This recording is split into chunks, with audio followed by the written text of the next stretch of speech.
years I have been working for Frans Timmermans, who today is the Executive Vice President of the European Commission responsible for the European Green Deal.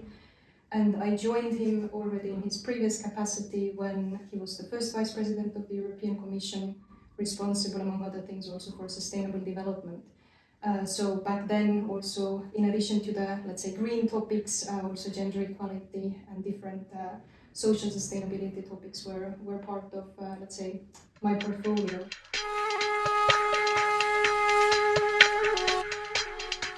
I would perhaps start with my own two personal lessons, one from the workplace, the other from my private life.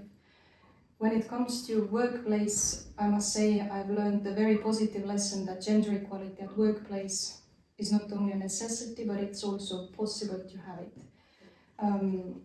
My boss, Frans Timmermans, besides being experienced European and Dutch political leader, is also a strong feminist, both in his words and in his actions. He's also one of the political leaders behind some of the more important policy decisions that we've taken in the recent years to advance women's rights and gender equality in Europe, such as the Work-Life Balance Directive, for example, that entered in application this August. And it really makes me very happy and proud to work for a feminist boss, a male in his 60s, and be part of a feminist team. For example, neither the boss nor the cabinet members participate in only male panels, something that all of us in the team are trying to respect and give space to each other to ensure that work-life balance is guaranteed. So I would perhaps emphasize that it's quite important that the political leaders set and everybody follow this gender equality as an important objective at workplace, and that it is also spelled out what it means, because it does not happen miraculously.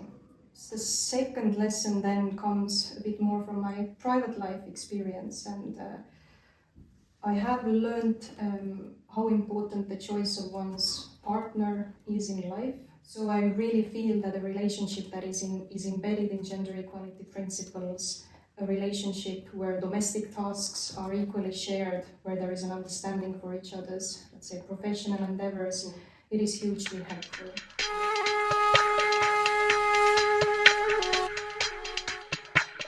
Gender equality and environmental sustainability, they are profoundly intertwined.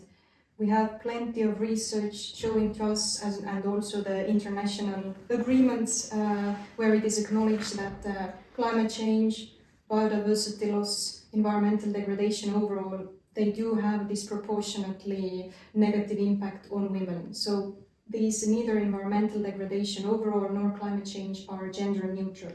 Also, what we notice is that climate change, environmental degradation, and extreme weather events that are related to those, they also increase violence against women. But not only are gender inequalities creating a disproportionate burden on women and affecting women more than men in many aspects, also the existing gender inequalities, they are limiting women from being part of the change and doing something about helping to reverse biodiversity loss, environmental degradation, fight climate change.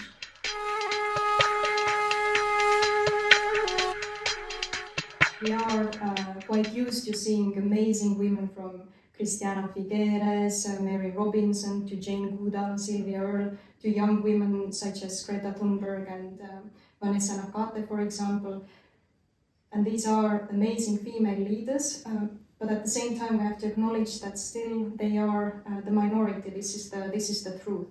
And women are not equally represented today in environmental and climate decision making.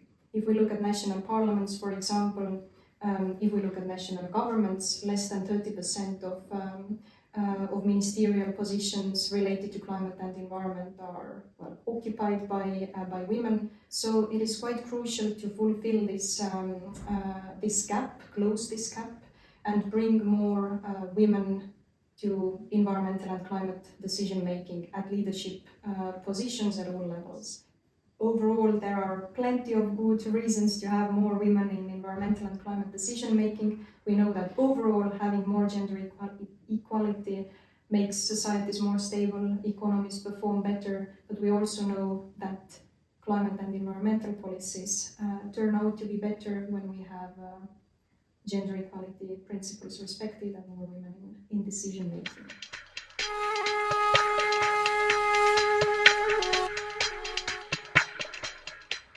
European Green Deal is a major societal and economic transformation.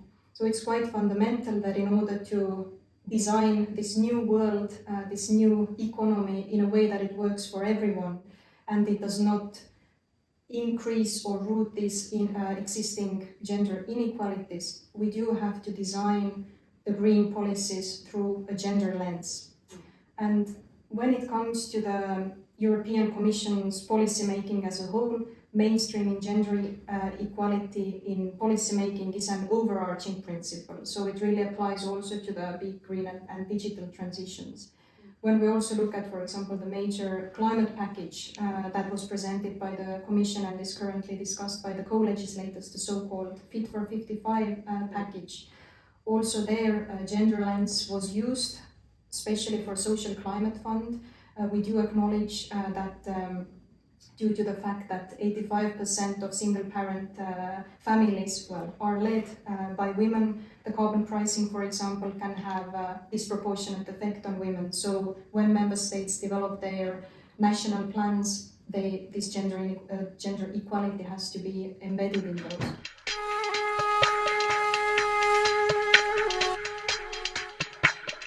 Overall, we need to continue our tireless efforts to fight for gender equality. I do believe that policies continue playing a very important role, so we definitely have to continue with legislation. We know that it works for gender equality. We know that in countries where quotas are already in place, they work. Where we have work-life balance related legislation, it works. So I think continuing at the European level, at national level, but also at international level with legislation and other norms is extremely important. The second point is continuing our work and stepping it up on mainstream gender equality in all policies, really developing policies through gender lens. We have started, but I think here, both at the European level and at national level, there is still room for improvement, and this is what we have to continue doing. Financing definitely remains very important. We need to support with proper financing the actions, the organizations that are enhancing gender equality in Europe and internationally. And lastly, I would mention the gender stereotypes again. I really sincerely agree with two women who I deeply admire, Mary Beard and Chimamanda Ngozi Adichie, who have both said that, well, next to the important policy changes that of course we need to continue with, one of the challenges is to change gender stereotypes, change what is happening in people's minds. And this of course is a difficult task. But I do believe that our educational systems need to be more embedded in gender equality principles. We need to raise both feminist sons and daughters. We need to try to redefine masculinity a bit, allow vulnerability both to men and women, boys and girls alike.